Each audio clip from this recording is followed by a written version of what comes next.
Hello दोस्तों, नमस्कार। मैं हूं डी आर सिरामे और आप सभी का मेरे आज के लेक्चर में स्वागत है। हम आज चर्चा करने वाले हैं परमाणु अप्रसार संधि 1968 पर, अर्थात एनपीटी 1968 पर हम चर्चा करेंगे। दोस्तों, यह जो टॉपिक है आप सभी के लिए बहुत ही महत्वपूर्ण है, चाहे वो यूपीएससी हो, चाहे पीएससी हो, चाहे नेट हो, चाहे स्लेट हो, चाहे यूजी के छात्र हों, चाहे पीजी के छात्र हों, पॉलिटिकल साइंस के, आप सभी के लिए यह जो चैप्टर है बहुत ही महत्वपूर्ण और उपयोगी है। परीक्षाओं में यहाँ से आपको चाहे रिटर्न हो, चाहे ऑब्जेक्टिव वाइज क्वेश्चन पेपर हो, वहाँ पर आपको यहाँ पर से प्रश्न आ सकते हैं। मुख्य परीक्षाओं में यहाँ से प्रश्न पूछा जा सकता है, एक संक्षिप्त टिप्पणी पूछी जा सकती है। इसीलिए यह जो इस टॉपिक पर वीडियो मैं आप लोगों के लिए लेकर आया हूँ, निश्चित तौर पर यह वीडियो आपको पसंद आएगा। तो दोस्तों, हम बात कर रहे हैं परमाणु अप्रसार संधि 1968 पर। जैसा कि आप देखेंगे कि इसकी जो पृष्ठभूमि है ये किस प्रकार से तैयार हुई, इस परमाणु अप्रसार संधि मतलब एनपीटी 1968 के प्रावधान क्या है, किन राष्ट्रों ने इसका विरोध किया और इस ट्रीटी को लेकर के भारत के क्या विचार रहे हैं, भारत का क्या प्रभाव रहा है, इन सारी बातों पर हम आज चर्चा करने वाले हैं। तो चलिए चलते हैं कि परमाणु अप्रसार संधि 1968 क्या है। तो द्वितीय विश्व युद्ध के बाद अणुविज्ञान तेजी से विश्व में फैलने लगा और सारे विश्व ने कई हजार वैज्ञानिकों और तकनीशियनों को इस कार्य में लगा दिया। अणु क्षेत्र में इस तकनीकी विकास की प्रक्रिया से परमाणु शक्ति के शांतिपूर्ण उपयोग की दृष्टि से बहुत प्रगति हुई। दुर्भाग्यवश अणु शस्त्र बनाने का कार्यक्रम गुप्त रखा गया और इस प्रकार अणु शक्ति में समस्त विश्व की बढ़ती हुई रुचि के कारण आणविक शस्त्रों के जमा होने से खतरा भी लगातार बढ़ता चला गया। सोवियत संघ, यूएसएसआर और संयुक्त राज्य अमेरिका, ये दो राष्ट्र ऐसे हैं जिन्होंने अगस्त 1967 में अलग अलग परंतु एक जैसी संधियों के प्रारूप प्रस्तुत किए, जिनमें अणुशस्त्रों के और अधिक संग्रहित न करने के लिए जोर दिया गया। और इस प्रकार से 12 जून 1968 को संयुक्त राष्ट्र संघ ने, यूएनओ ने, संयुक्त राष्ट्र संघ ने महासभा में भारी बहुमत से इस प्रस्ताव को स्वीकृति दे दी।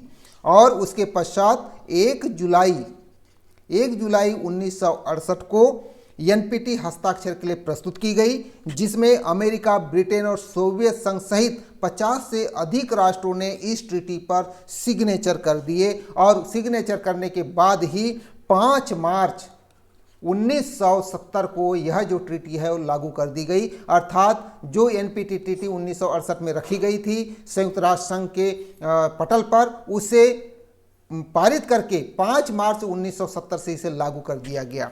अब दोस्तों, बात करते हैं कि इस ट्रीटी को आने के पीछे, ये इस ट्रीटी को लाने के पीछे क्या इसकी पृष्ठभूमि है और क्यों इस ट्रीटी को लाया गया, तो इस पर हम नज़र डालते हैं। तो सबसे पहले हम देखेंगे एक वैश्विक मैप को, हम देखेंगे, मैप के आधार पर हम समझने का प्रयास करेंगे।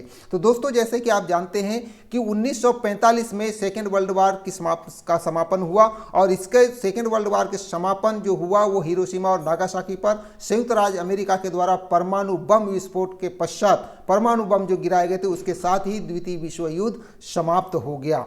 तो इससे एक बात ये साबित होती है कि 1945 के पूर्व ही संयुक्त राष्ट्र संघ ने अपने पास परमाणु बम बना रखे थे, अर्थात इसको बनाने की तकनीक संयुक्त राज्य अमेरिका के पास थी। अतः 1945 में विस्फोट करते ही पूरे विश्व को यह जानकारी लग गई कि संयुक्त राज्य अमेरिका के पास परमाणु बम बनाने की तकनीक है, परमाणु बम का भंडार है। अतः वह पहला ऐसा राष्ट्र बना पूरे विश्व में जिसके पास परमाणु शस्त्रों का भंडार था और इस प्रकार वह एक महाशक्ति बनकर के विश्व मंच पर उभर कर सामने आया।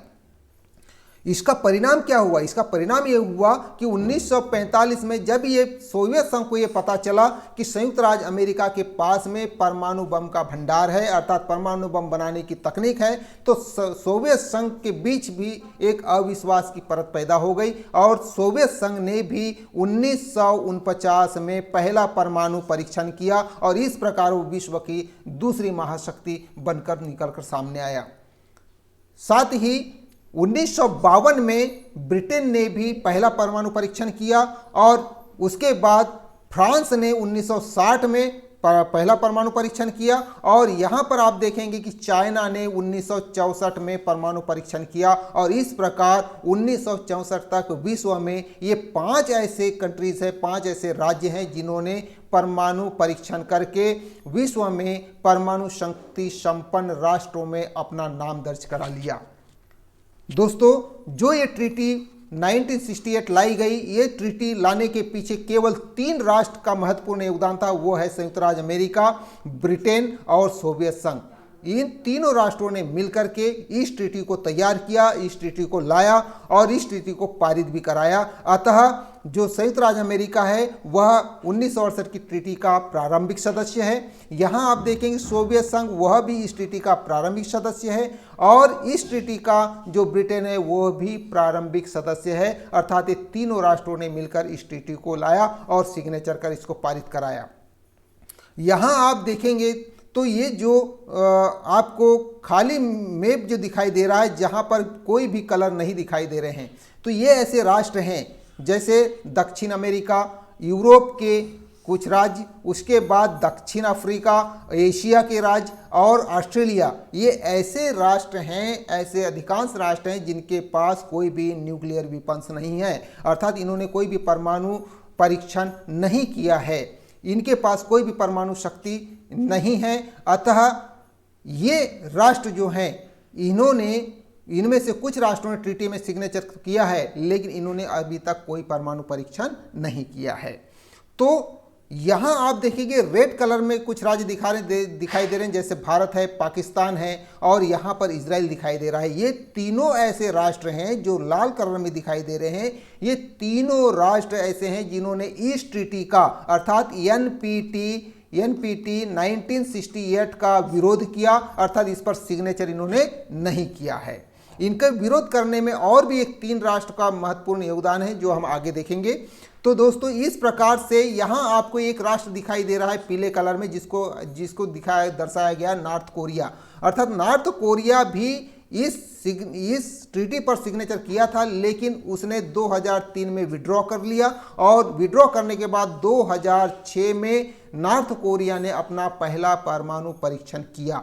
तो इस प्रकार विश्व में परमाणु शक्ति संपन्न राष्ट्रों की होड़ मच गई, जो कि भावी समय के लिए या पूरे विश्व शांति के लिए, पूरे मानव समुदाय के लिए एक खतरा बनकर के उभर कर सामने आया। अब दोस्तों, बात करते हैं कि इस ट्रीटी की मुख्य प्रावधान क्या थे। अर्थात जो एनपीटी है, एनपीटी 1968 के मुख्य प्रावधान क्या है। तो सबसे पहला इसकी विशेषता है कि परमाणु संपन्न राष्ट्र परमाणु अस्त्र विहीन राज्यों को परमाणु अस्त्र प्राप्त करने के लिए किसी भी प्रकार की सहायता नहीं करेंगे। दूसरी बात रखी गई कि संधि को स्वीकार करने वाले परमाणु अस्त्र विहीन राज्यों को परमाणु हथियार बनाने का प्रयास नहीं करेंगे। तीसरा है, हस्ताक्षरकर्ता राष्ट्र को परमाणु ऊर्जा के शांतिपूर्ण उपयोग का अधिकार होगा। चौथा, इसकी खास बात यह है कि परमाणु अस्त्रों के परीक्षण पर रोक लगाने के लिए एक अंतर्राष्ट्रीय आयोग का गठन किया जाएगा। पांचवी इसकी शर्त थी कि ऐसे देश जिनमें परमाणु अस्त्र निर्माण की तकनीक है, वे परमाणु शक्ति का विकास असैनिक कार्यों के लिए करेंगे। छठवीं इसकी खास विशेषता यह है कि ये संधि में यह व्यवस्था की गई थी कि संधि के लागू होने के 25 वर्ष के उपरांत एक सम्मेलन बुलाया जाएगा और उक्त संधि को अनिश्चित काल तक जारी रखने या अतिरिक्त निश्चित अवधि के लिए उसे बढ़ाने का निर्णय भी लिया जाएगा। तो इस प्रकार के ये एनपीटी 1968 के कुछ प्रावधान हैं। इन प्रावधानों को देखने से बिल्कुल स्पष्ट रूप से समझ में आ जाता है कि यह जो प्रावधान है यह भेदभावपूर्ण है और इसी कारण से भारत, पाकिस्तान और इजराइल ने इसका घोर विरोध किया था, इस ट्रीटी पर सिग्नेचर नहीं किया था। अब दोस्तों, आगे देखते हैं हम कि इस संधि पर किस किस को आपत्ति थी। अर्थात इस संधि पर एनपीटी 1968 पर आप देखेंगे फ्रांस, इटली और पश्चिमी जर्मनी, ये ऐसे 3 राष्ट्र थे जिन्होंने घोर इस पर आपत्ति दर्ज की और इन्होंने इस संधि का विरोध किया। यहाँ आप देखेंगे कि भारत, पाकिस्तान और इजराइल ऐसे राष्ट्र हैं जिन्होंने इस संधि पर सिग्नेचर नहीं किए हैं। अर्थात यह ट्रीटी जो है वो भेदभावपूर्ण थी। इस कारण से इन राष्ट्रों के द्वारा इस संधि का विरोध किया गया और इन पर सिग्नेचर नहीं की गई। अब दोस्तों, हम बात करेंगे कि एनपीटी 1968 और भारत, अर्थात इस ट्रीटी के आने पर भारत की भूमिका क्या रही, इस पर अपन चर्चा करते हैं।